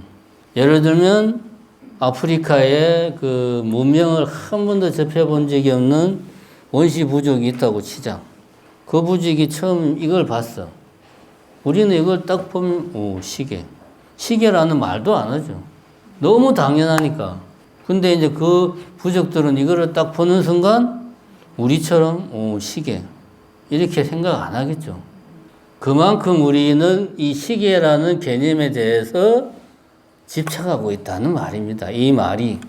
그냥 당연하고 자연스럽게가 어떤 가치관, 견해, 이런 거에만 국한된 게 아니에요. 내 머릿속에 모든 거 다 포함하는 겁니다. 물론 요중에는 필요한 것도 있고 진짜 우리가 수행을 통해서 깨트려야 될 것도 있어요. 이 시계라는 개념도 이거는 집착이니까 없애야 돼. 일상생활을 못하죠. 그런 것까지 굳이 없앨 필요가 없습니다. 그래서 57페이지에 이러한 태도와 사고를 집착이라고 한다. 수많은 세월 동안 자연스럽고 당연하게 여겼던 생각들, 그런 태도들, 그런 사고를 집착이라고 한다. 이 집착에는 두 가지가 있다. 57페이지 밑에서 두 번째 달라 쉽게 말하면 하는 부분 보면 구생아집은 가르침이나 분별 없이 선천적으로 태어나기 전부터 함께하며 스스로 일어나며 분별 아집은 살아가면서 누군가의 그릇된 가르침이나 분별에 의해서 비로소 일어난다. 구생 아집은 선천적인 거고 분별 아집은 후천적인 거다. 그런 이야기하는 거죠. 선천적인 거는 어디에 이것이 기억되어 있다는 겁니까? 우리의 유전자 차원의 기록이 되어 있는 거죠. 아리아식 이러면 이제 우리는 윤회를 생각하는 거고 인류 전체로 놓고 보면 진화의 과정에서 보면 유전자에 그냥 기억된 그러한 집착. 예를 들면 그런 게 선천적인 거. 분별아집은 살면서 내가 가지는 생각. 나는 짬뽕이 좋아. 뭐 이제 이런 생각. 응? 나는 매운 게 싫어. 뭐 이런 것들은 이제 분별아집이라고 볼 수 있겠지. 그 이제 좀 더 구체적으로 설명한 게 59페이지 두 번째 단락이 나옵니다. 번뇌장과 소지장이라는 표현을 씁니다. 구생아집과 분별아집을 또 표현을 달리 해가지고 번뇌장에는 여러 종류가 있지만 그 가운데 실아라고 집착하는 잘못된 견해가 가장 중요하다. 이것은 모든 유정의 신심을 어지럽게 괴롭혀 능히 열반을 장애하여 번뇌장이라고 이름한다. 이거는 이제 내가 있다는 집착. 아집이죠, 아집. 근데 요거는 번뇌를 일으키기 때문에 번뇌장이다. 번뇌의 장애다. 그런 표현을 쓴다는 거죠. 아집, 번뇌장 같은 말이라는 거죠. 그 다음에 소지장. 소지장에도 여러 종류가 있지만 실법이라고 집착하는 잘못된 견해가 제일 중요하다. 이것은 알아야 할 대상, 전도 없는 성품을 덮어서 보리를 장애하여 소지장이라고 이름한다. 요거는 이제 우리가 첫 번째 시간에 이야기했던 거, 법이라고 하는 것도 사실은 우리 마음속에 있는 뭐 개념, 표상, 현상 이런 것들인데 우리는 그것이 마음 밖에 물 자체로 착각을 한다 이거지. 그게 법집이라는 거죠. 소지, 아는 게 잘못돼 가지고 아는 바에 장애가 생겨서 마음 속에 있는 거를 마음 밖에 있는 것으로 잘못 알아가지고 생기는 문제. 이게 이제 소지장이다. 그거는 이제 법공의 문제죠. 법집의 문제죠. 법집, 법에 집착한다. 번뇌장은 아집을 말하는 거고, 소지장은 법집을 말하는 거고. 그럼 번뇌장을 깨는 게 쉽겠어요? 소지장을 깨는 게 쉽겠어요? 이제 번뇌장이라고 하는 것은 내가 느끼는 거죠. 아, 괴로워. 그러니까 내가 이러저러한 이유로 좀 화도 나고 슬프기도 하고 괴롭기도 하고 등등등의 번뇌가 이제 일어나는 거죠, 막. 그게 다 내가 있다는 생각 때문에 이런저런 번뇌가 생겨난다. 그러니까 그런 맥락에서 보면 아집은 내가 인지하기가 법집보다는 쉽죠. 이게 시계잖아, 이거. 우리가 말로는 이거는 물 자체가 아니야. 그거는 이제 머리로 이해를 하는 거고, 실제로 물 자체와 현상이 명확하게 구별이 됩니까? 그냥 오늘 내가 이야기를 하니까 그런가 보다 라고 하는 거지. 여기 시계가 있잖아, 여기. 이거를 누가 부정을 합니까, 이거를? 여기 시계가 있는데 여기 노트북이 있고 이걸 누가 부정해요? 그죠? 그 소지장은 깨기가 아주 힘들다. 그래서 이제 소지장이 아집, 아공, 아집은 번뇌장은 거친 번뇌고, 소지장은 여기 미세한 번뇌고, 보통 그렇게 이야기를 합니다. 그래서 뭐 나중에 뒤에 가면 뭐 수행의 단계에서 무슨 단계에서 뭐가 깨지고 무슨 단계, 그런 이야기가 나와요. 그거는 그때 가서 보고. 그래서 우리가 수행을 할 때 제일 먼저 시작하는 게 뭐냐 하면 이 자기 몸을 관찰하는 것부터 시작을 해요. 왜냐하면은 이렇게 내라는 것에 대한 집착을 깨는 게 일단은 그거는 상대적으로 쉽게 간파할 수 있으니까. 나의 느낌, 뭐 이런 것들, 그런 것들로부터 먼저 수행을 시작하는 것도 그게 상대적으로 쉬우니까. 그래서 이제 사년처가 그래서 신, 수, 심, 법 이렇게 나가는 거예요. 처음에 내 몸의 어떤 고통, 뭐 이게 허리가 아프다, 무릎이 저리다, 이런 고통을 처음 먼저 캐치하는 것을부터 훈련을 해야지. 그 다음에 수, 느낌, 괴롭다, 슬프다, 우울하다, 짜증난다, 질투난다, 뭐 심심하다, 이런 느낌, 이게 캐치하기가 쉽다고 생각하는데 우리가 어떤 감정을 느낄 때는 그 감정을 정확하게 분석, 나누지를 못해요. 훈련이 안 되면. 그냥 내가 화가 나. 심한 경우는 본인이 화가 나는지도 모르고 막 화를 내고 나서 나중에 또 화를 냈네. 그거는 정말 수행이 안 된 사람이고, 조금이라도 수행이 되면 내 어떤 감정이 내 안에서 일어나는 거는 캐치가 되는데 이것이 정확하게 어떤 감정인지를 내가 분석을 잘 못해. 하나의 감정만 있는 게 아니거든, 보통. 예를 들면 분노와 어떤 뭐 자괴감과 불안감, 이런 여러 가지가 감정 안에 막 섞여 있어요. 이런 것들은 내가 다 낱낱이 분석, 나눌 수 있어야 돼. 이게 힘들어요. 이런 것들을 하고 나면 마지막에 법이라는 게 사성제에서 나오는 막 그런 것들이잖아요. 그런 것들을 내가 수행의 대상으로 삼는 거죠. 그 단계까지 가려면은 한참을 가야 됩니다. 그래서 요지는 뭐냐? 번뇌장이 상대적으로 좀 깨기가 쉬운데, 이거는 어디까지나 수행을 한참 한 사람들 이야기고, 우리는 번뇌장인지도 몰라요. 우리가 저번 시간에 한번 해봤죠. 3분을 가만히 있었는데 머릿속에 오만 생각이 스쳐 지나가도 본인이 캐치한 거는 그 중에 몇 개 안 된다 이거죠. 이제 수행을 이제 많이 해야 됩니다. 그 다음에 무아와 윤회. 자, 여기서 이제 아집, 법집 나오고, 그럼 내라고 할 게 없다, 법이 없다, 이런 얘기 하니까, 그럼 내가 없으면 도대체 뭐가 윤회를 하냐? 그게 이제 제가 저번에도 이야기했지만, 불교가 안고 있는 가장 근본적인 숙제 중에 하나다. 그렇게 말했습니다. 그럼 여기 이제 60페이지 두 번째 단락에 내가 없는데 어떻게 이렇게 걷고 서고 앉고 눕고 하는지 이에 대한 고민은 우리만 하는 고민이 아니다. 그런 이야기가 나옵니다.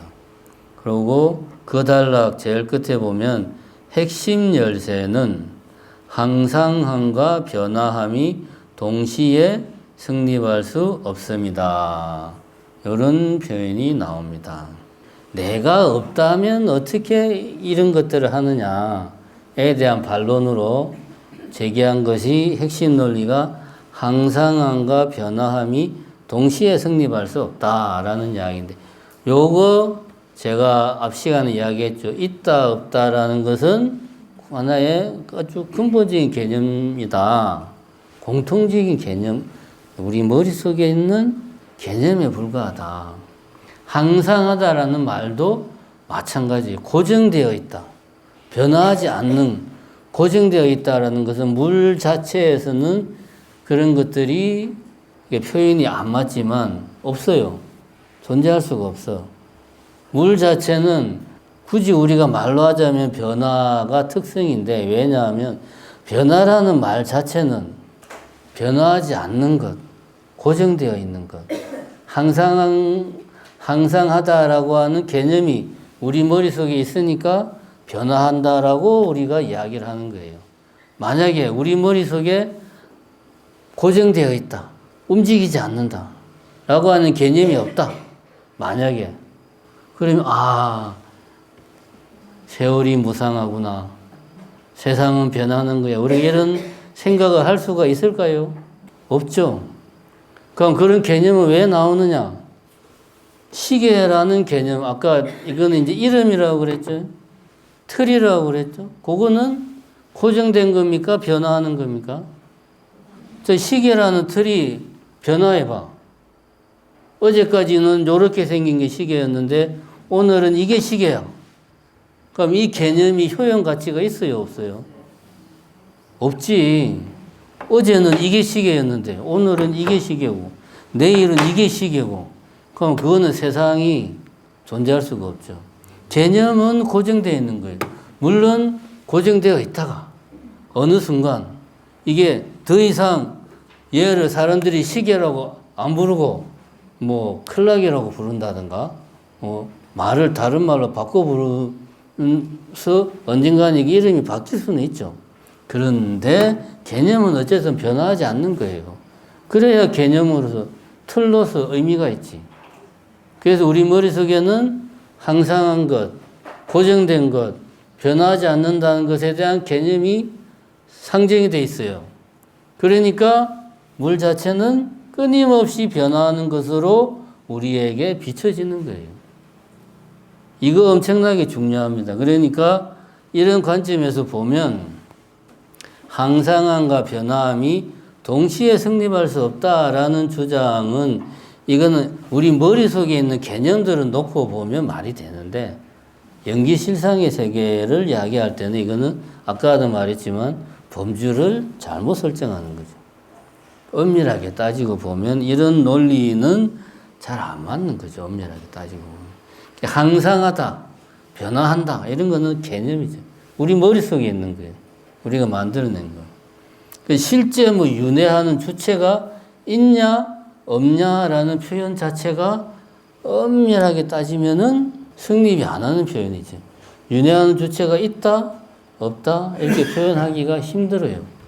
실제로는 이 물 자체의 세계, 연기실상의 세계는 끊임없이 인연 생기만 끊임없이 반복된단 말이야. 그걸 우리는 윤회라고도 말할 수 있고 세계라고도 말하든 뭐라고 우리는 말을 하는데, 그것하고 우리 머릿속에서 항상하다, 변화한다라고 이야기하는 거를 요 세계에다 그대로 적용해서 말할 수는 없는 거죠. 요걸 일단 제가 구별을 해야 된다. 그 이야기를 이해를 하고 60페이지 내용을 보면 이건 사실은 좀 말장난 같은 거구나 라는 걸 알게 됩니다. 그 다음에 61페이지 두 번째 단락 그런데 묻 유정에게는 각각 본식이 있어 한 종류로 상속하여 종자를 수용 간직하는데 일체법과 서로 인이 되어 훈습령으로 말미암아 이와 같은 기억하거나 알아차리거나 하는 등의 일이 있을 수 있다. 자, 요 문장을 잘 분석을 해 봅시다. 자, 이렇게 좀 문장이 긴 거는 어떻게 하면 된다고 그랬죠? 끊어 읽으면 됩니다. 유정에게는 각각 본식이 있다. 즉, 팔식을, 아레아식을 말하죠. 아레아식이라는 게 있다. 이 아레아식이 한 종류로 상속하여 종자를 수용 간직한다. 아레아식의 종자가 간직되어 있다. 아레아식이 뭔가 같은 간직되어 있다. 그것이 어떻게 간직되었는지 모르겠지만 상속된 것이다. 상속이라는 말은 아까 찰나 이야기했죠. 찰나. 찰나는 어떻게 이어진다? 끊임없이 앞 찰나와 다음 찰나가 끊임없이 바로 이어진다. 요게 상속이에요. 서로 상, 속, 연속할 때 속. 앞 찰나와 뒤 찰나가 서로 끊임없이 이어지는데 각각은 다른 거야. 똑같은 게 이어진다는 거 말이 안 되죠. 요게 상속입니다. 그래서 어쨌든 상속에서 아레아식에 뭔가가 저장이 된다. 그 다음에 일체법과 서로 인이 되어 훈습으로 말미암아 좀 기네. 일체법과 서로 인이 된다. 무엇이? 아레아식은 일체법과 서로 인이 된다. 서로 인이 된다는 말이 뭐예요? 제8식과 일체법이 서로 원인이 된다. 그러니까 제8식이 원인이 되어서 일체법을 만들기도 하고 일체법이 원인이 되어서 아레아식을 만들기도 한다. 이게 서로가 서로에게 인이 된다는 말이죠. 요거 이해가 됐죠? 서로가 서로에게 원인이 되는 거예요. 그래서 훈습령으로 말미암아 기억하거나 알아차리거나 하는 등의 일이 있을 수 있다. 여기에서 일체법이 원인이 되어서 아레아식에 뭔가가 저장되는 게 뭐라고 그랬지 아까? 어떻게 저장된다고 그랬어요? 훈습되는 게. 이게 훈습력이잖아. 이게 일체법이 원인이 되어서 아레아식에 그것이 저장이 되는 것이 이건 훈습되는 거고 아레아식에 있는 것이 전변해가지고 아레아식에 있는 것은 뭐라고 그러죠? 종자라는 표현을 쓰잖아요. 이것이 훈습된 것이 그게 종자란 말이에요. 종자가 원인이 되어서 여러 가지 다른 식으로 나타나는 것이 전변하는 거죠. 요걸 이제 유식에서는 표현을 달리 해요. 아레아식에 저장되는 것은 훈습. 저장된 것이 드러나는 것은 현행. 종자가 드러나는 것은 현행. 요거는 단어만 알면 끝나는 거예요. 아, 그런 거다. 요런 작용으로 인해서 기억하거나 알아차리거나 하는 의식작용, 마음의 작용들이 일어난다. 마음의 작용은 다른 게 아니고 식이 이렇게 뭡니까?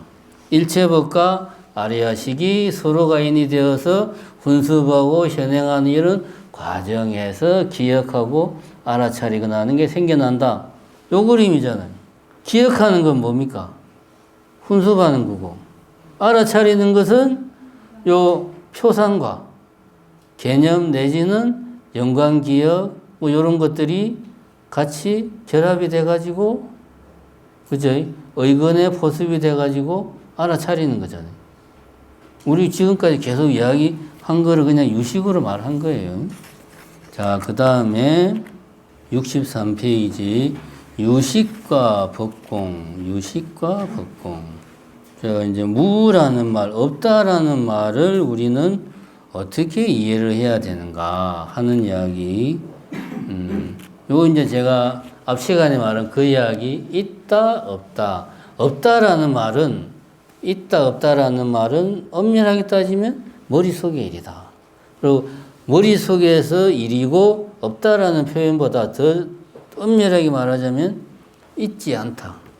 시계가 있다. 이 말은 여기에 시계가 있다. 근데 이걸 치우고 시계가 있지 않다. 없다. 이런 의미에서 우리 머릿속에 있다 없다는 이런 의미다. 라는 거죠. 요거를 먼저 생각을 하고 있다 없다라는 말은 머릿속의 개념이다. 요거를 먼저 딱 이해를 해 놓고 63페이지 두 번째 단락 자성이 없다라는 뜻으로 많이 풀이한다. 없다라는 말은 자성이 없다는 말이다.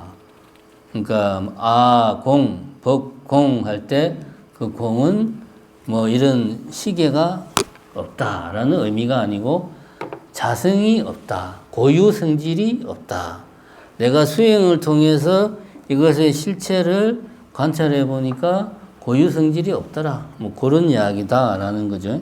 그 다음에 또 세상은 내가 생각하는 대로 그렇게 있지 않아. 내가 생각하는 대로는 뭡니까? 요 그림에서는 내가 생각하는 대로는 요거죠. 현상. 내가 실대로 세상은 요거죠. 물 자체. 물 자체는 현상과 달라. 라는 이야기죠. 세상은 물 자체는 내가 생각하는 대로 현상과 그렇게 있지 않아. 달라. 그것은 비슷하게 나타난 것이야. 아까 사현 이야기했죠.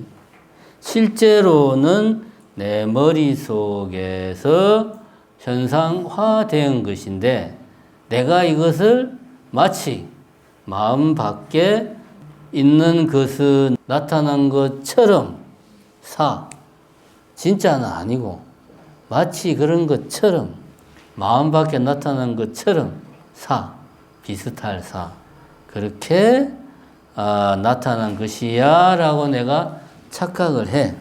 실제로 있다고 하는 그것은 없어. 이렇게 마음 밖에 있는 것처럼 나는 생각을 해. 그래서 실제로 있다라고 하는 그것은 말이 성립할 수가 없어.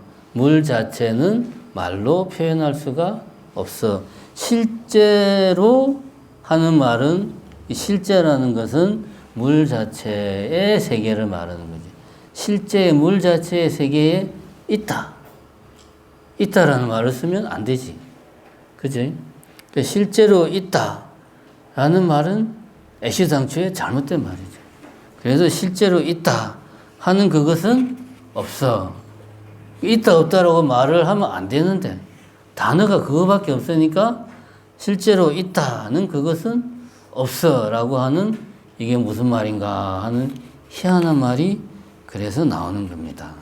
그 다음에 64페이지에 보면 없다라고 하는 것은 두 가지 경우가 있더라. 보면 64페이지가 아니네. 65페이지에 보면 하나는 새끼줄과 뱀의 예를 들어서 설명을 하는 겁니다. 어떤 사람이 길을 가다가 새끼줄을 보고 뱀이 있는 것으로 착각을 해가지고 깜짝 놀란 거예요. 그럼 놀라는 그 순간에는 실제로 뱀으로 봤죠. 그러니까 놀랐지. 안 할 말로 지금 새끼줄인데 내가 뱀인 것처럼 보는 거야 라고 생각했으면 놀랐겠어요? 안 놀라죠. 뱀이니까 놀랐지.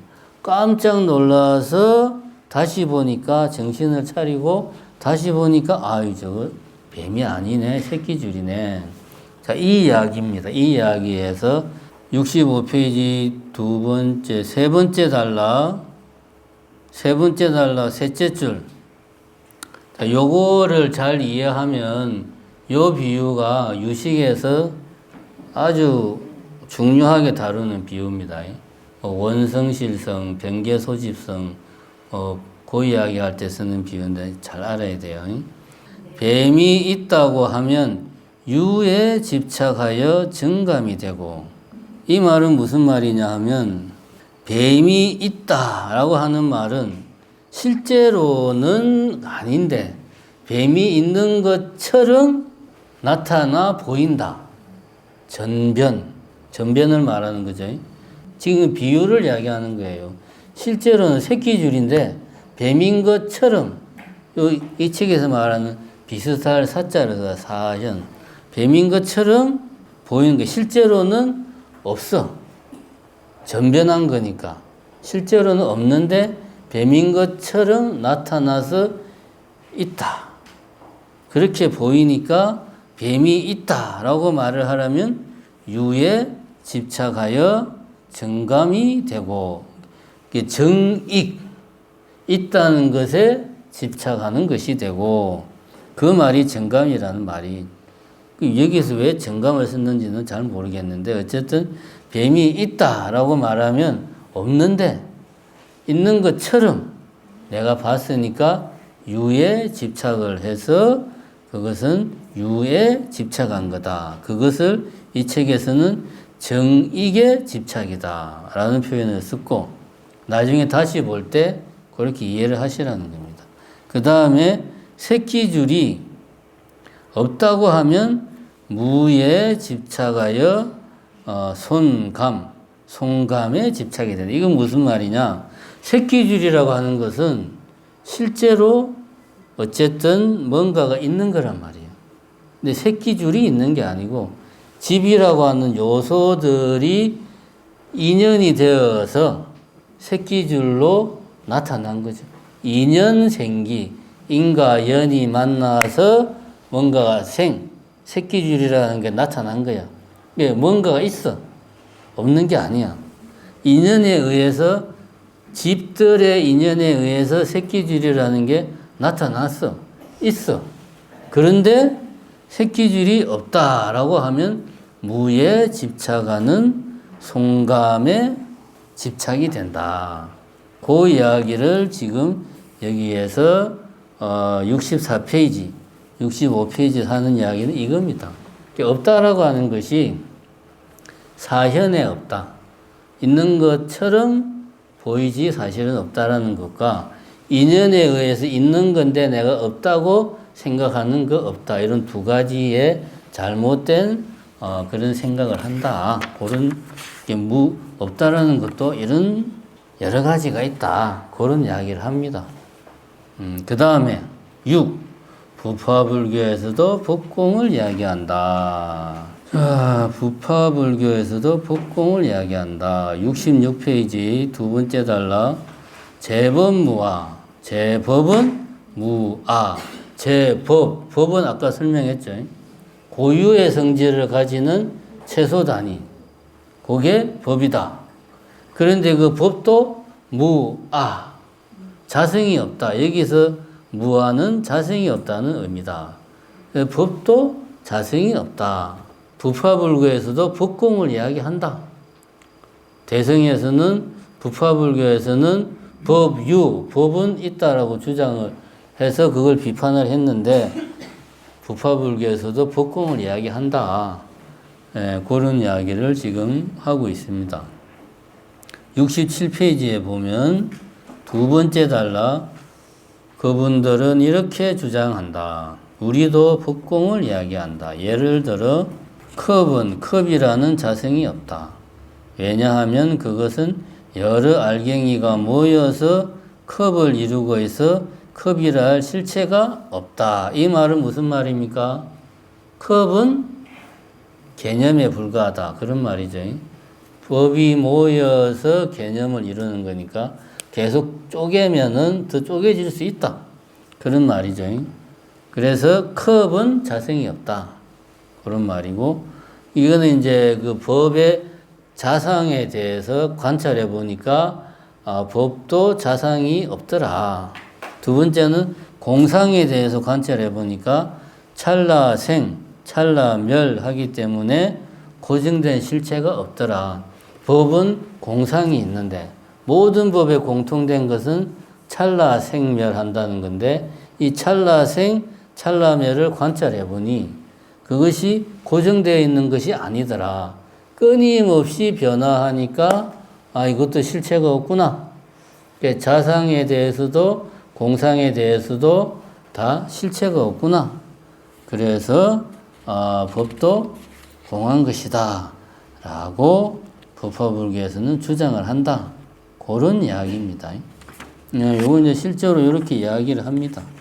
그 다음에 요거만 끝내겠습니다. 68페이지 세 번째 단락 대승불교에서는 마음을 떠나 별도로 있는 법을 철저히 부정한다. 그런 이야기가 나옵니다. 인연화합으로 있던 찰나생 찰나멸하던 세상은 모두 마음이 만든 것이고 모두 마음 안에 있다는 주장이다. 마음으로 인연화합하여 드러난 세상이기 때문에 자성이 없다라고 대승에서는 주장하고 있다. 근데 부파불교에서는 두 견해의 차이는 인연화합하고 찰나생, 찰나멸하는 법이 마음밖에 별도로 있는가?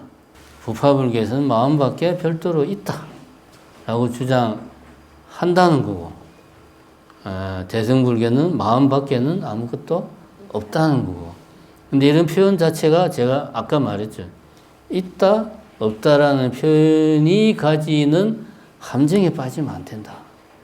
요것을 고상하게 말하면 유무중도다. 불교에서는 유무중도를 이해하는 게 아주 중요합니다. 그 다음은 뭐 개인적으로 읽어보시고, 자, 다음 시간은 3장을 하는 게 아니고요. 아레아식을 들어가면은 처음부터 아레아식을 하면 그렇게 해도 되는데 좀 구름 잡는 이야기가 많으니까 우리는 5장부터 이제 역으로 들어가겠습니다. 의식, 전오식, 의식하고 그 다음에 칠식하고 아레아식을 마지막에 하는. 그래서 다음 시간에는 제5장을 읽어오시기 바랍니다. 세 번째 능변식 전육식 요 부분을 읽어오시기 바랍니다. 수고하셨습니다. 네.